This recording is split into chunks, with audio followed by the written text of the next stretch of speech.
she comes! Yo, I'm Vane Bandit. I seldom ever make discussion videos like this, and in fact, this ultimately is my first discussion video that isn't a review or simply covering some sort of music-related media, though this is ultimately still music-related. I have no real way to introduce this topic due to that fact, and as such, I'll just get into it without further fanfare.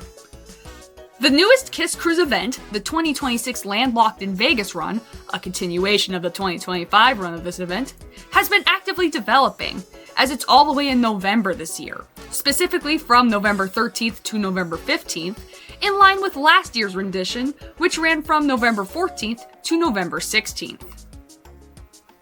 Recently, KISS posted more details about 4 of the cruise events, those being the 4 events spearheaded by each member of the band.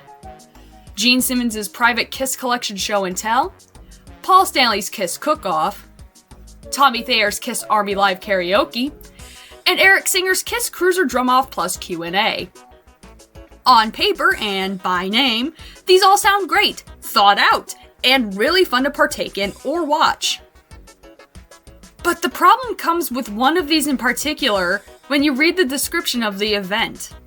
The KISS Army Live Karaoke with Tommy. I'll read the description provided by KISS on social media. Cruisers take the stage and sing iconic KISS anthems live with Tommy on guitar, backed by the Ace Frehley Band. Hear stories of the riffs, the songs, and find out who will be crowned the Cruise Karaoke winner. This will be a must-see moment in history.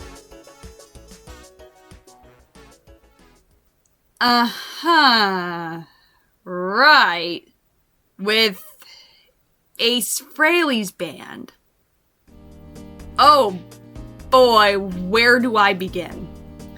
I suppose the first place to start is just making it abundantly clear that I largely have no real issue in Tommy, or Eric for that matter, wearing the Spaceman and Catman makeup. At the end of the day, Ace Frehley and Peter Criss sold the rights to their makeup to Gene and Paul. It is ultimately the choice of Gene and Paul as to what they do with those designs, and if it wasn't Tommy and Eric, it would have been 2 other guys wearing those designs. I do, however, hold a problem with Tommy's initial stage presence and spotlight solo being note for note the same as Ace's. And do note my distinction of spotlight solos versus general song solos. Tommy plays what's on the album, and I don't hear any complaints about him playing Vinnie Vincent, Mark St. John, or Bruce Kulick pen solos note for note, so I'm snuffing that half-baked argument out here and now. I also say initial stage presence, as Tommy, in older footage that I was shown by a fellow KISS fan and friend of mine, most certainly mimicked Ace's movements on stage with KISS. I will not argue that the anti-Tommy crowd, who I will henceforth refer to as KISS originalists or KISS elitists, have some fair points against Tommy, though I will argue that these points are rather misplaced and very reactionary. And dare I say, Eric Singer certainly shouldn't get the same level of vitriol thrown at him when, at worst, he just wears the Catman makeup. I don't see Eric Singer doing the same spotlight drum solo as Peter. I do see Tommy doing the same spotlight guitar solo as Ace without the smoke. So that being said, I immediately found myself having been dealt a very sour taste in my mouth upon reading the description of Tommy's event on the KISS Cruise, and namely, it is because Ace's former band, the final band he had been with before his unexpected passing, was backing Tommy. While each event is fitting for each band member, because I don't think Tommy doing a cooking segment is all that fitting for him, I feel having Ace's band backing Tommy is tone deaf. If it were Gene doing this instead, or even Eric Singer for a more even footing in comparison, I wouldn't have batted an eye. Hell, Ace's former backing band is one of the noted guests on the event lineup list with the subtitle with sit-ins from members of KISS and guests. This setup would have been less distasteful if Tommy had just sat in with them in this context. But instead, now we are saddled with the tainted context of Ace's band backing Tommy, announced not even a full year after Ace's passing, and set to perform a mere year after Ace's passing. Right, okay, let me just peel the layers back on why this bothers me. For one, this gives Kiss elitists a brand new arguing point against Tommy and even Gene and Paul. It feeds into their narrative that the ultimate intent of all parties involved is to make Tommy into Ace 2.0 in every way possible. That Tommy was waiting on the sidelines for his moment to strike and dethrone Ace. A narrative fueled by ignorance, elitism, paranoia, the unwillingness to accept change, and in the case of people targeting Gene and Paul, oftentimes even anti-Semitism. I can see it a mile away. And the worst part? I fail to find a rebuttal against them here. This is an insanely questionable choice for Kiss to make with Tommy. An insanely debatable one that makes even me, a staunch anti-elitist, side-eye it quite heavily. This, on top of the other reasons I'm gonna talk about, just makes me have to sit here for a minute with my head in my hands to try and think about how any of this was overlooked in the planning of this. Secondly, this specific event can't be excused as a tribute to Ace. For one, the title outright is just Kiss Karaoke. You might get some other eras in there, be it Lick It Up, Animalize, or even stuff like Psycho Circus or Hot in the Shade as rep, depending on what's brought to the table. And on top of that, the presence of his final backing band as a headliner of the event is the tribute to Ace. My question is, why are they involved with Tommy? Why not Black and Blue? Why not any of the bands that Tommy has been involved in or has been on stage with in recent years? Why not Bruce's cohorts like Todd Kearns? Why are we specifically pairing Tommy with Ace's former band, knowing the backlash that could incur? While I do understand that the aspect of this having been Gene's band first, one, why even risk this? Paul had the hindsight not to utilize Bobby Rock for his 1989 club tour due to his connection to the Vinnie Vincent invasion, opting to use Eric Singer instead. Despite the Bobby Rock lineup being originated from Bob Kulick's Skull Project. Why was that not paralleled here? And secondly, if the excuse is, well, vain, they were Gene's band first, why not just use Gene's current band?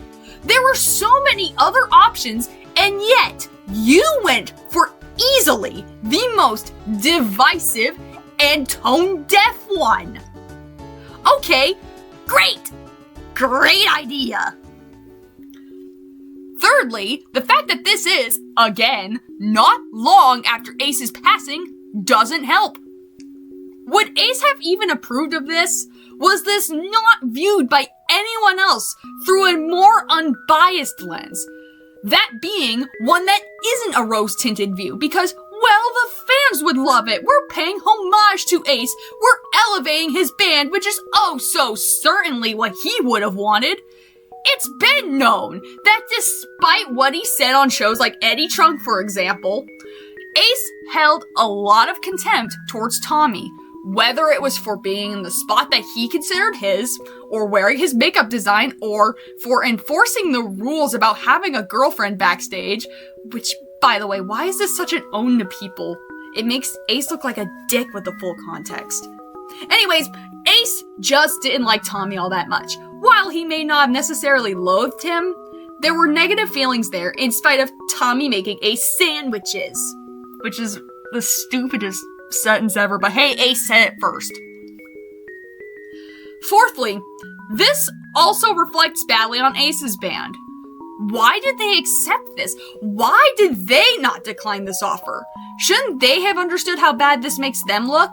I guarantee Gene and Paul weren't mafia-style threatening them to do this, unlike what some Ace cultists may say given the paranoia-induced theories Ace had spouted. How did they not see how tone-deaf this was?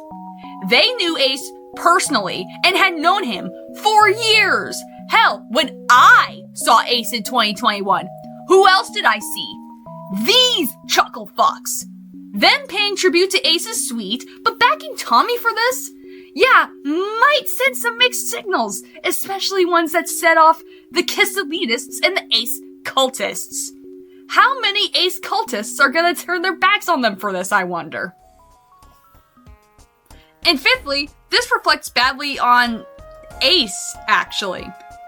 I can kinda have a shot-in-the-dark guess as to why Gene and Paul felt Ace's band was perfect to be the band used for Kiss Karaoke, regardless of who is spearheading the event. Ace's shows became a borderline Kiss tribute show with how many Kiss songs he was performing in his set lists. I'll try and keep this a bit brief, as I'd like to cover this in more depth in the future.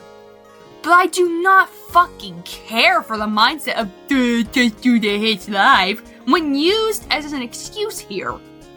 And while I can understand songs like Cold Gin being done by Ace live, I think there's no fucking reason for him to do Detroit Rock City or even Rock and Roll All Night, especially when his reasoning for that was a petty, well, Kiss isn't doing it anymore, so I'm doing it. You know, actively ripping rep away from his own sizable discography that Ace fans like me wanted to hear live.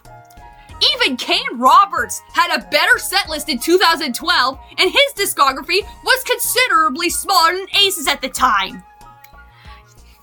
Yeah, I had to sneak a Kane mention in. Not my point.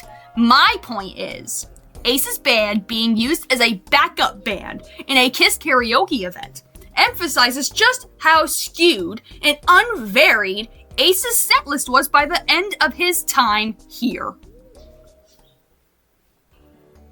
So, to sum it up, it looks bad on Gene and Paul for not being more aware of how this setup looks. It looks bad on Tommy for reasons that, for the most part, aren't his fault. It looks bad on Ace's former bandmates for taking this offer. And it looks bad on Ace's legacy altogether. Having Tommy be backed by Ace's band is a poorly thought out and incredibly tone-deaf decision. There were so many other ways this could have been done, especially given past occurrences of similar ordeals in Kiss's business dealings in avoiding potential conflicts. Would it be the first misfortunate business choice Kiss has done? Well, no, given Eric Singer replaced Eric Carr, but that was something that was initially temporary while Eric Carr was alive, and something I feel that's more comparable to Bruce Kulick replacing Mark St. John. This situation with Tommy and Ace's band is entirely different and was in no way prompted by any time constraints or outside pressures. This was very clearly an ordeal of, well, Gene worked with them, we could hire them to back Tommy, and they're the Ace Frehley band now anyways. But that doesn't change the fact that this just looks really shitty. And by the way, just as a final note to lighten the mood a bit, I'm tired of repeating Ace's band. I remain bare that Ace dropped the Comet moniker. The Ace Frehley band is a stupid name. Frehley's Comet is clever and whimsical. And if you disagree with me, argue with the wall, will ya? This has been Vane Bandit, as Kane Roberts would say, rock the fuck on.